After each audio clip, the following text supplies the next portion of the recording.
Welcome to the Work From Home Milspo Movement Podcast, a place where we are meeting military spouses where they are at and providing real solutions to military spouse employment. My name is Lauren Lomsdale, and I am a 16-year Marine Corps spouse.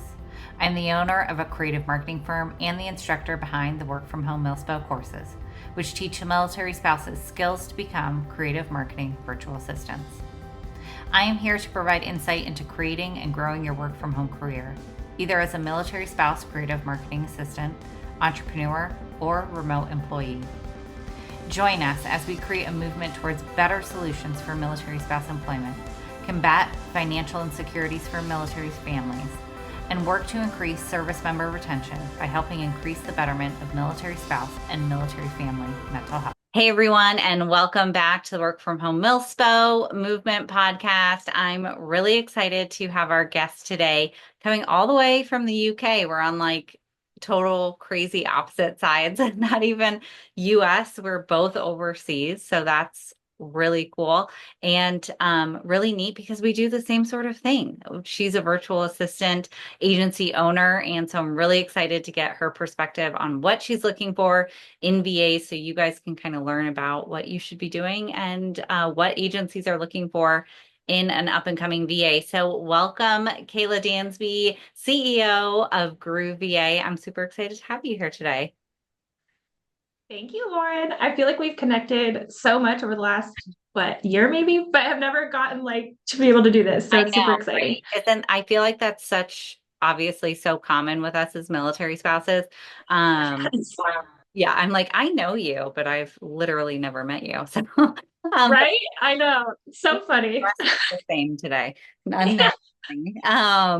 But yeah, I actually went to a seminar today for Okinawa Leadership Seminar. And one of the spouses who was talking to me, she runs a tax and accounting business. And she said she went to this unit event for her husband's unit. And she was just talking, and this Marine comes up to her and he's like, "Your voice sounds so familiar, but I just cannot place it." And she said, "Well, what's your name?"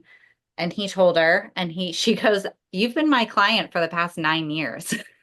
And they had never met in person. And it was just like a funny story. And I feel like that's just so common in military life. Um, That's so funny. Yeah. isn't that I've weird? actually had that here in the UK at a park. This woman came up to me. She's like, "You're Groovy A." And I was like, "I am, but I don't know who you are." But now we've done so much networking together. It's been really fun, but it was such an exciting moment when she recognized, she just randomly saw me and it was really funny. Oh, that's awesome. Isn't that funny when you like get recognized in public and you're like, feel like you're just so famous. You're like, but here I guess. It's my 5 seconds of fame. That's all Yeah. I get Yeah. though. You're like, oh, this is fun.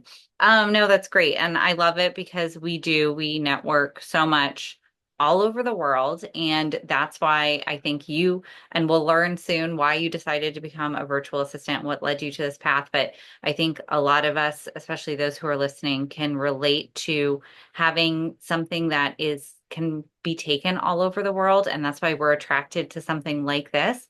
Not only do we get to network and meet people everywhere, but our career can be moved everywhere and we can have clients all over the world. So it's such a unique position to be in and such a unique career to have, but so perfect for military spouses, which was why I love it so much. So let's start off. Absolutely. I would love to hear about your journey to becoming a virtual assistant. What led you down this path? What made you decide to really take action on learning the skills if you didn't go to school for it? What led you to say, you know what, I'm going to go all in on this and become a virtual assistant? I'd love to hear your story behind it. Yeah, for sure. So I feel like my story probably starts off with a lot of frustration and failure. Um, as a first-time mom, young military spouse, we were stationed actually pretty close to family, had our first son, but I was working full time. He was at the CDC.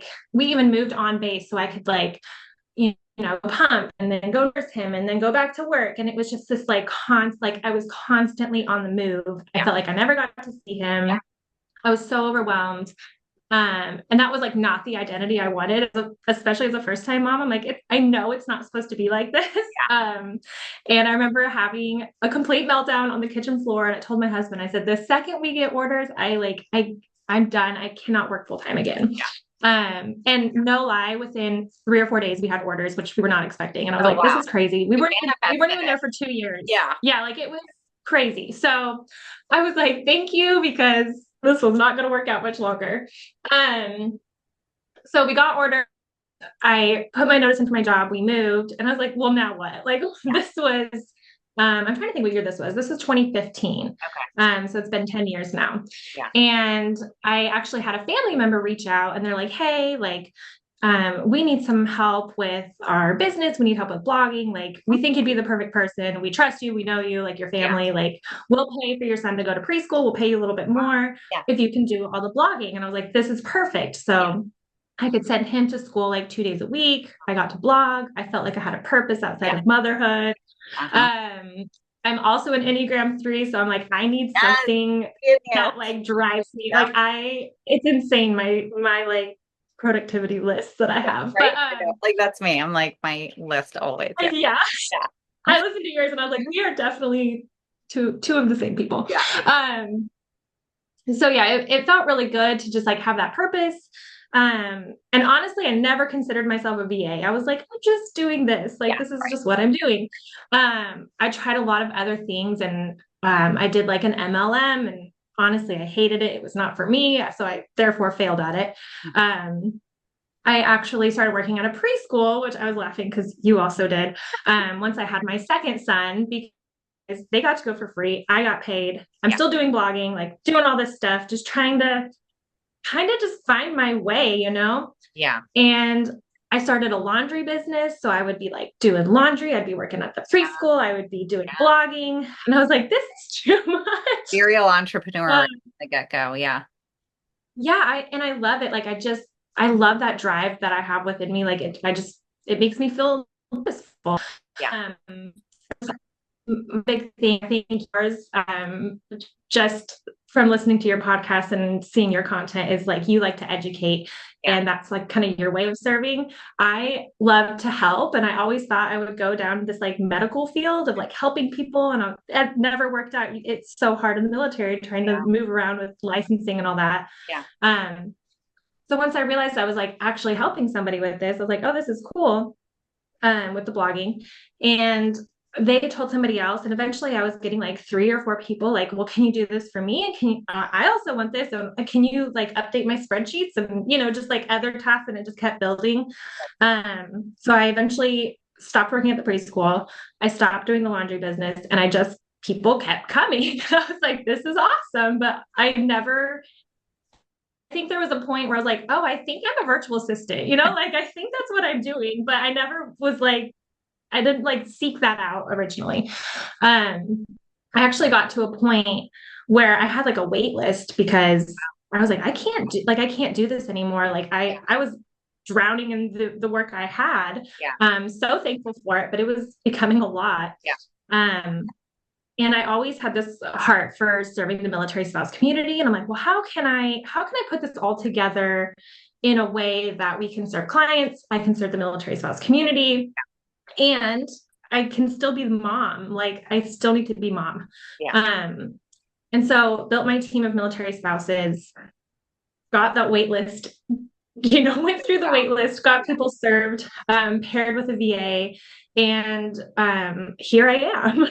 So it's kind of a long, messy story, but I love the ending, and I'm excited to see how much further we get to go. So No, and I, like you mentioned a couple times, we are like two peas in a pod. I'm not going to go through my whole story because it's on the podcast and a couple of different episodes where I talk about it, but same sort of thing. I didn't really seek this out. Didn't consider myself like a virtual assistant for a long time. And it just kind of like happened. And then work kept coming, just like you kept coming. And then I needed people to help. And then I just kept going. It's kind of a crazy situation, but with the opportunities that I think both you and I have realized come from having this flexible career. Obviously, you live in the UK. I'm in Japan. We both started this back in the States. We moved this business with us, and giving that opportunity to other military spouses to say, hey, this is possible. The work is out there. The people are out there. You can mom and you can, do all the things, even if you're not a mom, you can do all the things that you enjoy doing outside of your work because you have the flexibility to do that and to make that choice. And so it's such a great opportunity for military spouses to have this as an option for themselves and something that work is always going to be there. I'm curious Mhm. now, your I really identify with the idea of like needing something that's more than just being mom, right? Like that was my big thing when I first started, like you, started freelance writing. I started off working for publications and kind of like learned the skills as time went on and the backside of marketing and things like that, web design, email marketing, all those things. Um, but I'm curious, like that feeling for you when you were kind of in the throes of early motherhood, what, how did it feel to feel like, because you do hear backlash from it, right? Like, why isn't being a mom enough for you? Like, why can't you just be a stay-at-home mom or whatever the case may be? But I would love to hear like your thought process when you were going through the throes of motherhood about like, I need just something for me. Like, what made you feel that way, or how did you kind of work through that?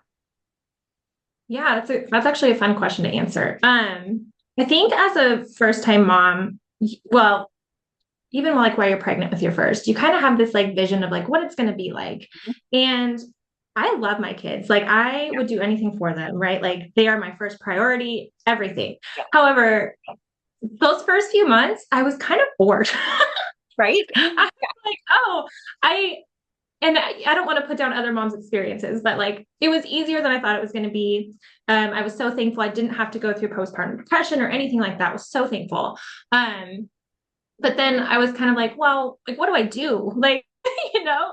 So I was kind of struggling with that as a first time mom. And obviously like I have 3 kids now. So with each kid, it gets busier. Yeah. It gets less boring. It gets really fun. Right. But originally it's kind of like, okay, well, like, this is great, but I can only do dishes and clean bottles and feel like myself so much, like that's my identity isn't just washing bottles and swaddling babies. As Yeah. much as I love that and I miss it, it's just not my whole identity. And I knew like I like I said, I kind of have this drive inside of me that's I like to do things. Yeah. I like some people rest by sitting down and reading a book. I rest by like checking things off a to-do Oh my list. God, So we're the same person. I swear to God, we are like two peas in a pod. I'm like, how can I be more yeah. productive while I'm relaxing? Actually, my husband has helped me so much. And like, you need to actually like sit and do nothing. He's helped me like figure out a Oh way to yeah. do that. But even then, I'm like, there are days where I'm like, okay, like I need to do something. Anyways, I didn't mean Yeah, to. and it's fun. Like I find joy from it. I think it's fun. Like when my whole family's like, I will help you clean and organize the house. Like, let's go. Like this is the best day of my You are life, speaking my love language. This is exactly what I want. Yeah. Like this is all I ever wanted was just everyone to do stuff. So yeah, I don't know. It's probably not always a good thing, but that's just like who I am internally though. So with kids, it's you kind of lose some of that. Yeah. You should lose a little bit of that, but it's still there. And I'm like, I have to speak to that. That's just who I am. And even I could have put that into motherhood in different ways, but like I wanted something for myself. I wanted something that at the end of the day, I feel like I was contributing to my family financially, just contributing to my own mental health. And that's just doing something for myself, like running a business. Yeah, So exactly. And I think that's so very important and why, as part of our mission at the Work From Home Milspo is to create these PCS friendly remote careers or help give military spouses these skills because not only can we contribute to, finances and battle financial insecurities and food insecurities that many young, especially young military families face, but it also is such a benefit to military mental health. Not only the spouse who feels like they're finally doing something, they have a purpose, they have something for themselves, especially in the throes of motherhood, but also like the saying goes, happy spouse, happy house. Used to be happy wife, happy life, but happy spouse, happy house.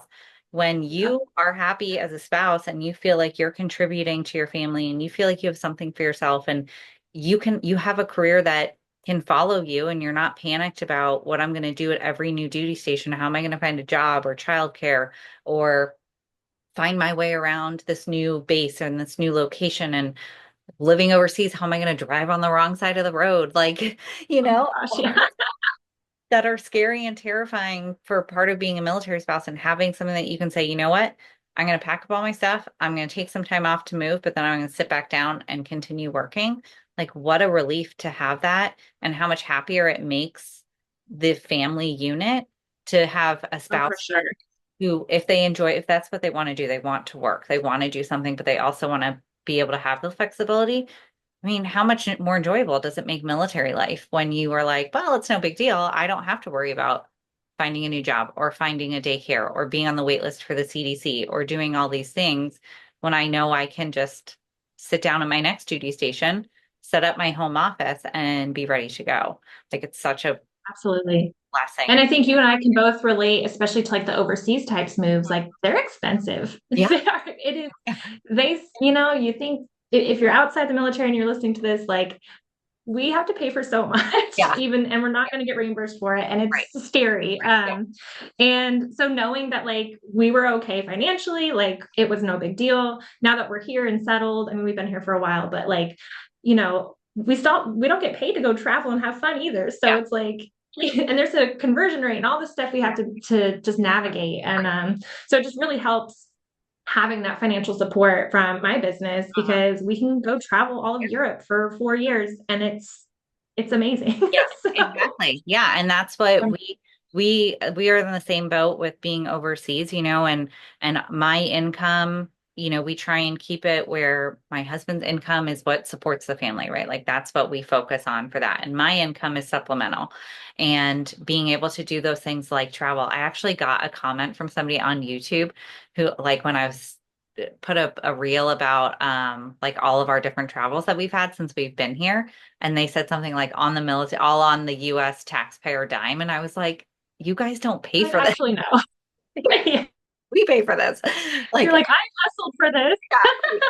yeah, we paid for this. But anyways, yeah, just having that financial freedom, so to speak, even if, Yeah. and this is what I tell some of my students or people who are considering taking the course, or even not my course, just like, is this an option for me? Should I look into doing something like this, working for Squared Away or Freedom Makers or something like that? Um, is that like, what could you do? And I know this sounds like super, you're going to be like, that sounds like an MLM, but it's like, what could you do with an extra $500 for your family, right? Like, and you can make Yeah. having one social media client a month, or what could you do with $1,000 or 1,500, and you keep going up from there. Like, it's for young military families, it's almost like a survivability type thing. Like, you can't afford, and a lot of civilians don't realize that a lot of our junior enlisted are on WIC and they have to use our food pantries and they can't afford XYZ. And then for the spouse to have a job and pay for childcare is like nearly impossible. So Absolutely. Yeah. just having this as an option to do that's flexible and with the skills can be really financially beneficial is such a wonderful thing for military spouse. I think we both kind of feel that being overseas, because I'm sure you have experience, and I'm curious if you have. It's probably a smaller network than what we have here in Japan because we're on a military, US military base. But for you, do you find that a lot of spouses that are within your small network don't work or don't even like look for work because you guys are overseas? It's actually, I think it's really hard to find work here. I mean, you're just so limited on what you can do. Yeah. We have the two bases, within like 5 or 7 minute drive of each other here. But even then, it's like, if you're looking for something flexible and to be able to support your family, like it basically doesn't exist. Yeah. You either are working full time and on the CDC wait list, Yeah. or you're not. So it's kind of, it's disheartening, really. I think at least once weekly, I'm seeing in like the spouses page, it's like, does anyone have a flexible part-time job? Like, where can I find this? And my heart aches for them because we've all been there. And you just want to hug them because you're like, I get it. And I want that for you so bad. And Yeah. unfortunately, there's nothing, at least on the bases, that really provide that. I'm sure there's a few things randomly here and there, but overall, there's really not. So yeah, I'm seeing a lot of spouses that are eager to work. They come here, they are like, they have such good experience and education, and then there's just like nothing here for them. And that's got to be so hard to just be so excited to move to a new country and then be like, oh, I Yeah. can't even use my skills Yeah. anywhere. Right. Um, Yeah, absolutely. I completely see that. And we see that here too, where it they get here and we can't work on the local economy here. So because of visa rules and stuff, so we can only work on base and oh then yeah, limited to what you can do, within base regulations or what jobs are available. None of them are remote for sure, for the most. oh yeah. Can't think of a single one here that's remote. Um, and then even outside of that, trying to find a company that will allow you to work overseas with the time difference. Like if you're not working in the middle of the night, our time, if that complete flexibility is really hard to find. And that's why another one of our like mission statements for the Work From Home Milspo is meeting military spouses where they're at, because those careers Yeah. that we need for the flexibility, the remote, the PCS friendly, no childcare needed, no expensive college degree needed, those don't really exist. And so we create those skills to be able to create that career for you or help you find that Yeah. career, build it. But all such important things, I think, that are kind of lacking in our military community, and in the job sphere. I love there's so many great things that people do to help military spouse employment, but a lot of them just aren't what we need. We don't just need a job. We need something Yeah. that fits the military lifestyle, which is really hard to find. So, It's um, really hard. Yeah, yeah. it feels impossible. And I love to encourage people, like, even if it's not VA work, but like find what you love and Mhm. like see what you can find, like see what blossoms from that. Because if you love, I don't know, cosmetology, like go, you can still do your own thing and figure it out. But you just find the drive, because you've just got to find it kind of yourself. And it's really hard when the majority, or is not speaking into that Yeah. for you. Like the majority of military spouses don't do that, which is fine. They're looking for it. They're looking for it on the basis for it to happen for them, and it's not there. So like you need to go seek things. If you have a passion for something, go seek it out. Go find someone. Go find a mentor, and figure out a way you can make it work with the military life. Yeah. That's a great plug into, or kind of segue into entrepreneurship, because even though being a virtual assistant, you could run your own freelance business, you could do it that way. You could work for a virtual assistant agency. But for those who have kind of a passion in a field, and I get this question asked a lot. Well, I was a nurse before, or I was a teacher, or I was like, did nails or whatever it is. Is this for me? Well, it can be, because there are Yeah. businesses out there that you have that special interest that need some sort of digital marketing. They need a website, they need email marketing, they need XYZ. Or if you want to go the entrepreneur route, maybe you were a nail tech or a hairstylist. Let's start your own business. Let's get you, now you can learn how to make your website, how to do email marketing, how to do all these things, kind of on the entrepreneur side too. So all sorts of things. I feel like being an entrepreneur is probably the best thing you could do as a military spouse, but that's not for everybody, right? So Yeah. there are definite options out there in terms of resources to be an entrepreneur. But then also if you go the VA route, there's agencies out there that exist. There's some really big ones. And then there's small ones like you and me who just have a handful of people. And I would love to hear a little bit about well, two things actually. I have two really pressing questions. One, how you got your first, or what it was like to get your first client outside of, now your first client really technically was a family friend. I'm more curious about what happened after that. How did you get your first outside client that you didn't know? And then my second Mhm. question for you is, what made you say, instead of saying, okay, I have this wait list and I'm just going to leave people on the wait list, what made you say, okay, now I'm going to bring somebody on and start Yeah. like the agency side? Yeah, so my first like official client, who's still a client to this day, she and I go way back at this point, Yeah. and I always threaten her. I'm like, you can never leave me, I'll find you. She's wonderful. Yeah, I'm like, I know where you is. Yeah. No, she's wonderful. So I actually just posted on Facebook one day, like on my personal page, not in a group or anything, and I was like, hey, like this is what I want to do. Does anyone have any connections for me? Yeah. And she was actually a friend of a friend, essentially. Yeah. Never met her though. So it was like I knew she existed, Yeah. but we had never met. And so someone had tagged her in the post. She and I got on a FaceTime call because this was like, I had no processes set up. I was like, let me figure this out. I'm going to do it. Got on a FaceTime call and she's like, you're it. You're exactly who I need. She's like, I love your personality. I love your drive. Like the way you can like create a list and get it done. Like that's what I need. And I was like, perfect. So we started working together. We she was the first sorry, I was the first person she had ever hired, and then she was my first like official client too. So we were like figuring out our processes, and it was cute. It like looking back, I'm like, oh, look at us figuring it out, Yeah. Right. Yeah.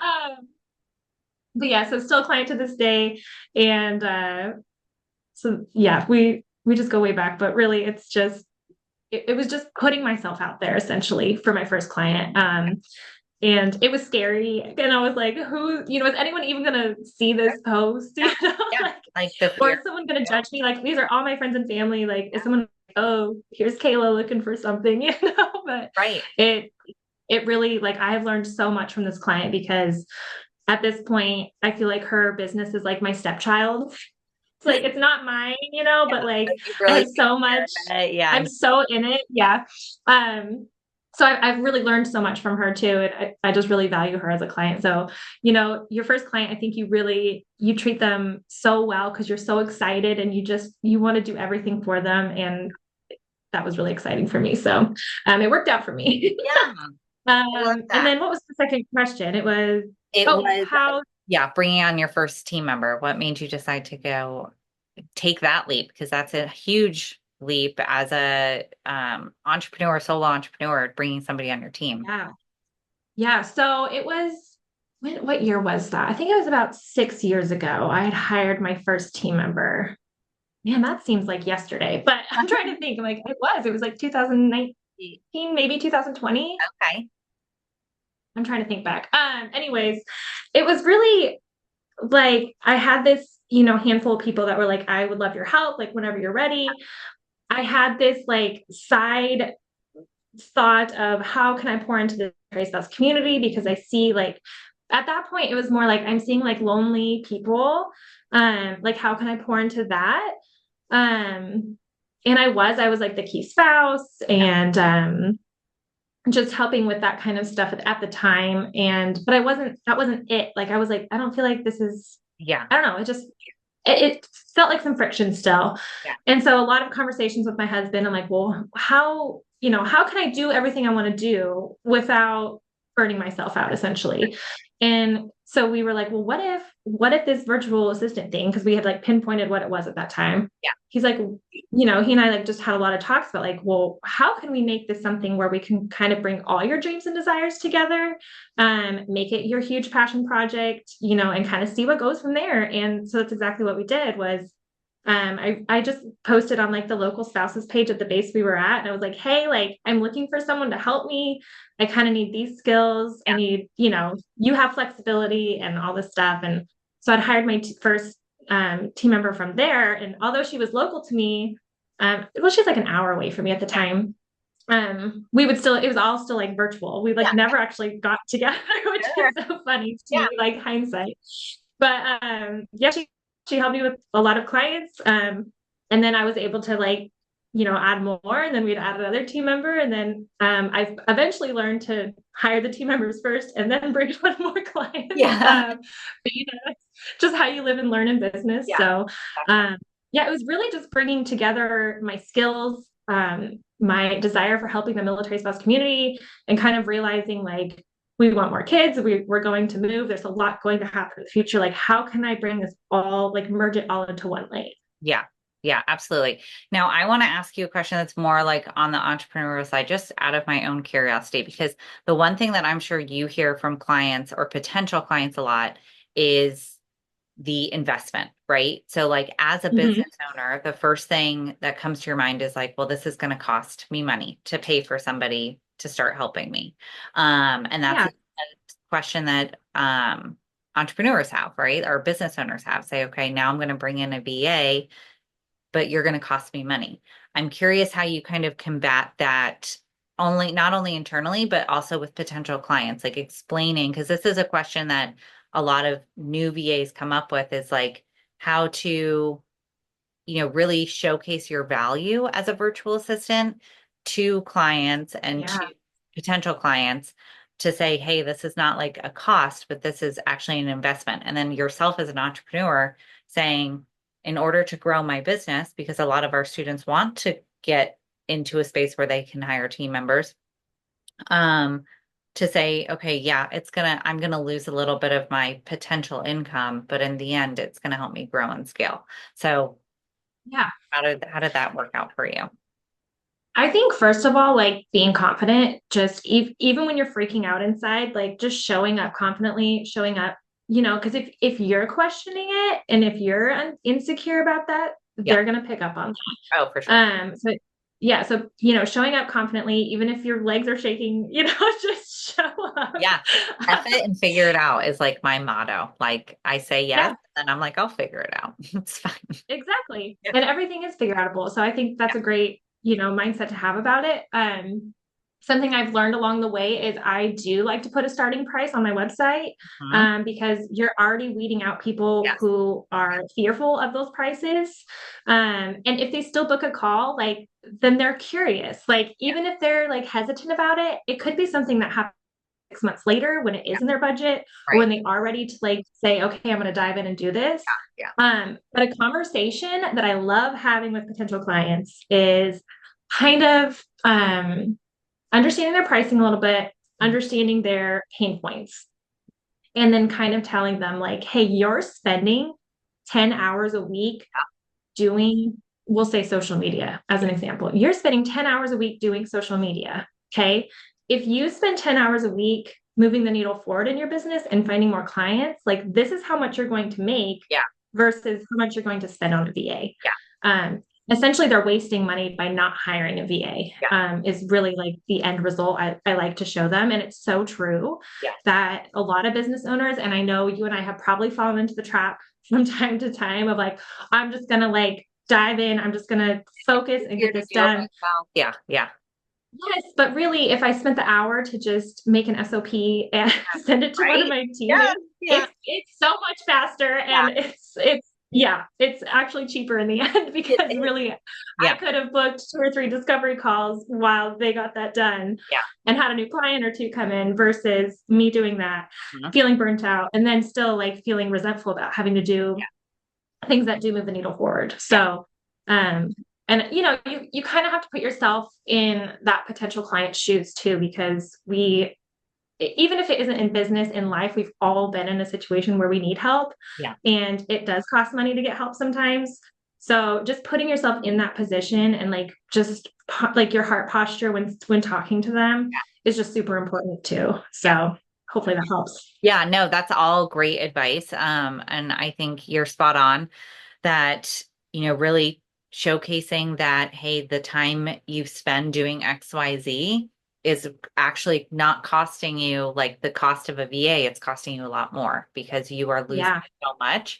And there's so much, um, as our students or whoever's listening who's a current virtual assistant, maybe starting to explore the idea of bringing on a team member as agency owners, I think, or firm owners, or however you identify, you realize that your own mental rigor and your own mental health based in all of the different things you're doing is so much worth paying somebody $20, $25 an hour to do it for you.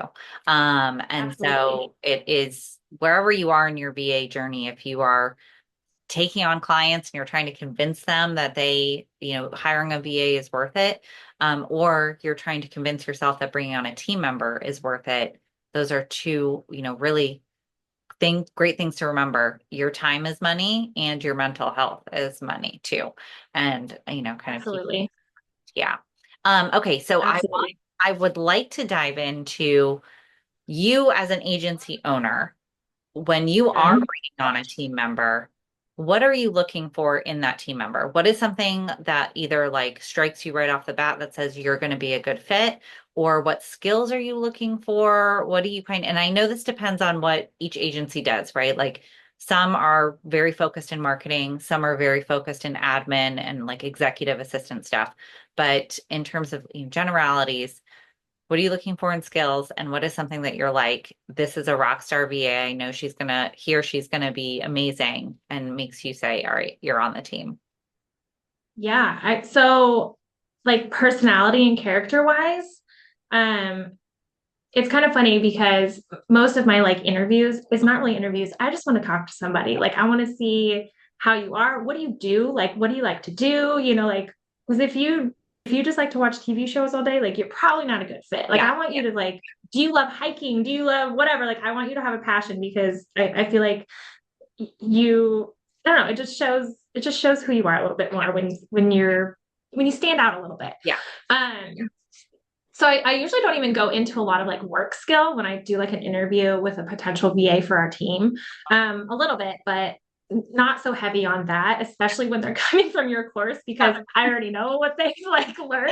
Yeah. Yeah. Uh, but really it's like the conversation, like how do they communicate? Do they communicate well? That is so important to me because that is like a foundational Yeah. characteristic that you must have as a Yeah. VA. Your clients want you to communicate. They want you to be a proactive Yeah. communicator, to where you're initiating the communication. They're not begging for you to answer them. Right.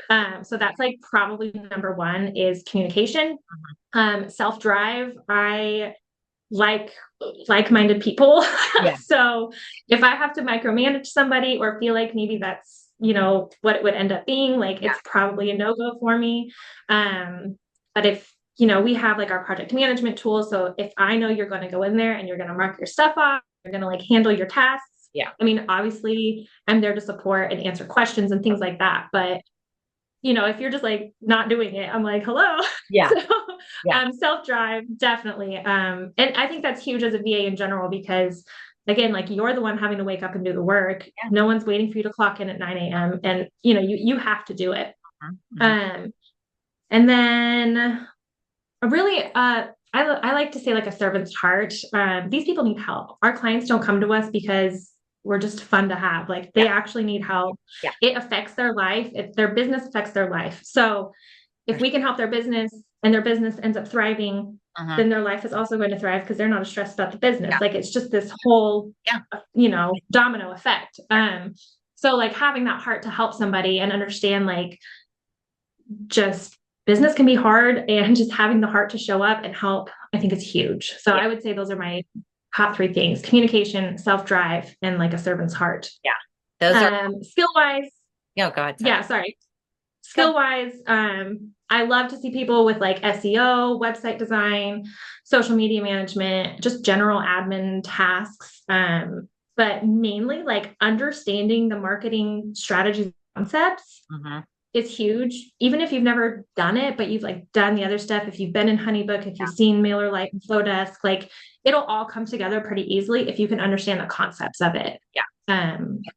So I think, yeah, because I think it's actually harder to teach, which I don't have a marketing degree either, but it's something I've learned through the last 11 years of doing this. You learn those marketing concepts and they all flow together. So if you can Right. understand how they flow together, what they're called essentially, and then learning them is much easier to me than understanding like the perfect flow of things. Right. So, yeah, but again, I feel like you teach a lot of that in your course, and they get to see a lot of the back end of platforms and systems and understand how to use them. Yeah. And so like tying that all together, and having them understand those concepts is huge. So thank you for putting that all together. Yeah, of course. Yeah. And, that's kind of the beauty of, at least with our course, is that, I teach the tech skills, right? I teach the tech stack of like how to build a website, how to do email marketing on all these different platforms, how to connect them, how to connect your website to your email marketing, connect it to social media, create a lead magnet, all those things.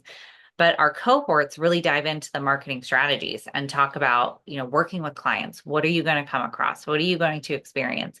And really, because the same thing, like you just said, having this overarching view of marketing on the digital side, at least, really makes you like an amazing VA and gives you these skills and this knowledge base, because most business owners don't want somebody to just do their website and then somebody else to do email marketing and somebody else to do social media. If they can have somebody who can do, or an agency that can help do it all in one place, one, it makes their marketing much more cohesive. And two, it takes the burden off of them to relay information to 4 or 5 different people about what they're Yes, doing in their business. And so, and like you said, the systems are really, and skills are really great to know and learn, but that will help you to expand your skills over time. And really you start to learn, and they're always changing, right? Like I just re-recorded Mailer Lite and I feel like I have to do it all over again. Something else changed in probably. the platform. MailChimp, forget it. It's like every 2 months, I feel like something new has popped up. But, things are always changing, but you having a basic understanding of what these structures are and these platforms are is such a great Yeah, benefit. But outside of that, one thing that you said that really kind of struck me, and I think is important to know, is the proactive communication. Nothing bothers a client more than having to say, what's going on with this? And even myself, like I like to know what's going on with a client project. I don't want to have to come to you and say, hey, what's going on with this? Where are you? Did you finish this? Did you work on this? Like we have the same, we use project management tool, we use Asana, we have all these things in place for our team members.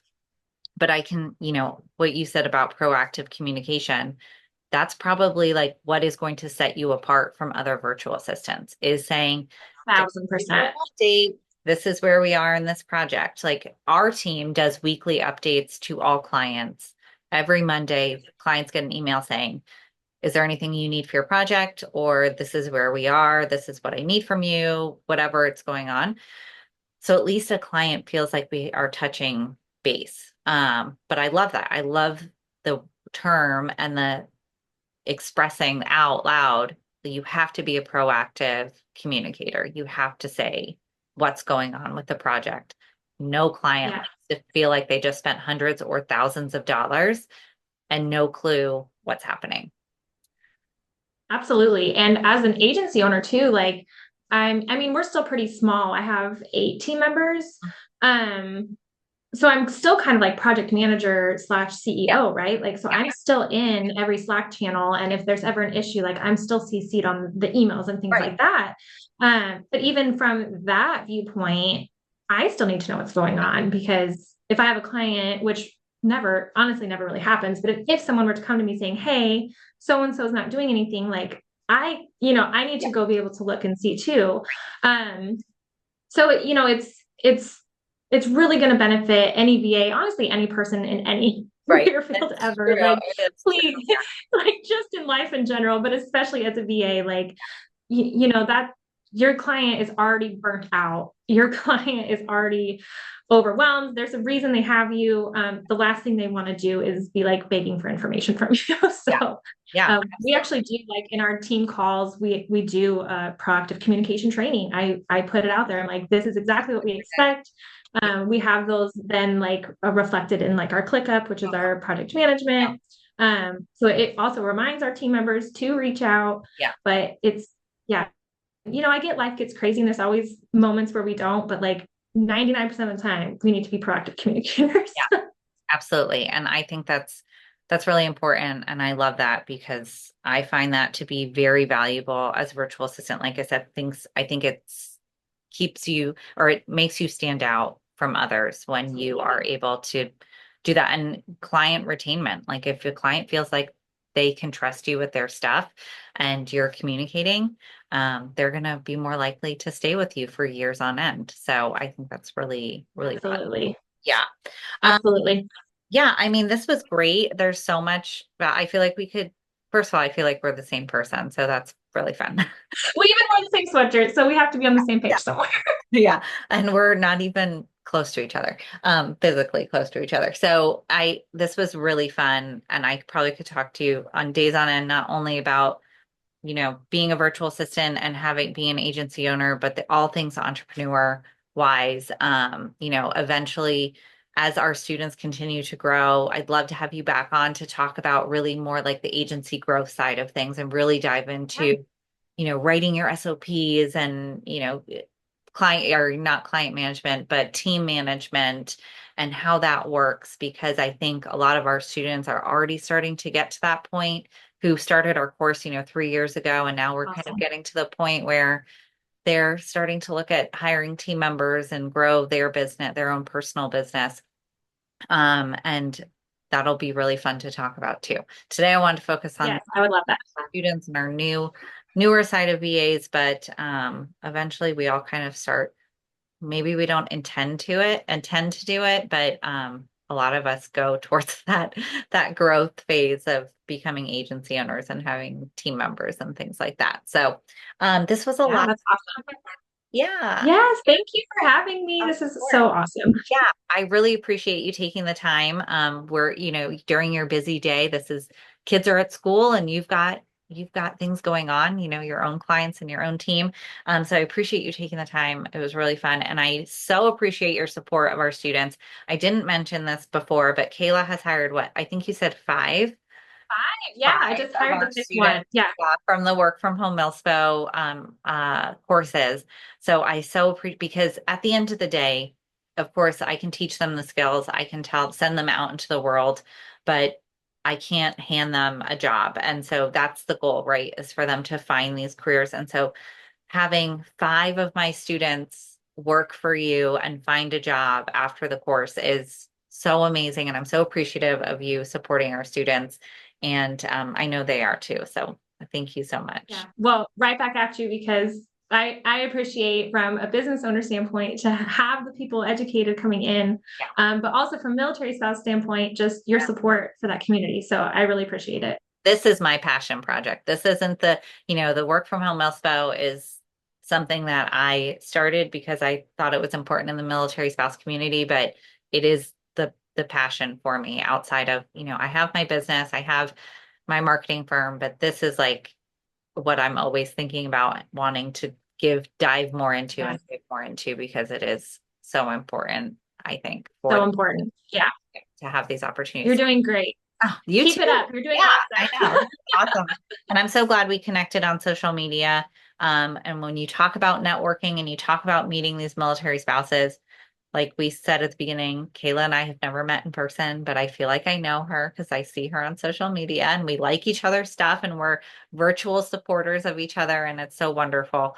And so you guys can find that community too within the virtual assistant community. We're all kind of like a little network of people, just like our little space of virtual Come assistants. join us. Yeah. Yeah, right. I know. Come join the cult, I swear. Yes. But thank you again Well, so much. I'm so happy to have you on. I can't wait to have you on again, hopefully in the near future. Yeah, we'll talk to you soon. Thanks so much. Oh, before you go, actually, tell us where we can find you. oh yeah. So we have our Instagram, which is groove_VA, or our website is groove-va.com. Great. Awesome. So give her a follow. She has also some really great tips about, what clients look for in virtual assistants and kind of getting those clients and things like that. So definitely give her a follow. And yeah, thanks so much. I really appreciate talking to you. Thank you, Lauren. Thank you so much for joining us today. I hope we gave you some valuable insight into your work from home career as a military spouse. If you haven't already, we hope you join us over at the Work From Home Milspo membership, where you will learn the skills to become a creative marketing virtual assistant, as well as have the ongoing support of military spouses just like you, live trainings from me, and resources to use for yourself or your clients. Visit us at the WFHMilspo.com, as well as our virtual assistant agency made just for students, milspovirtualsolutions.com. And give me a follow on Instagram and TikTok to get more daily tips and information on remote work for military spouses. My name is Lomsdale, and I'm here to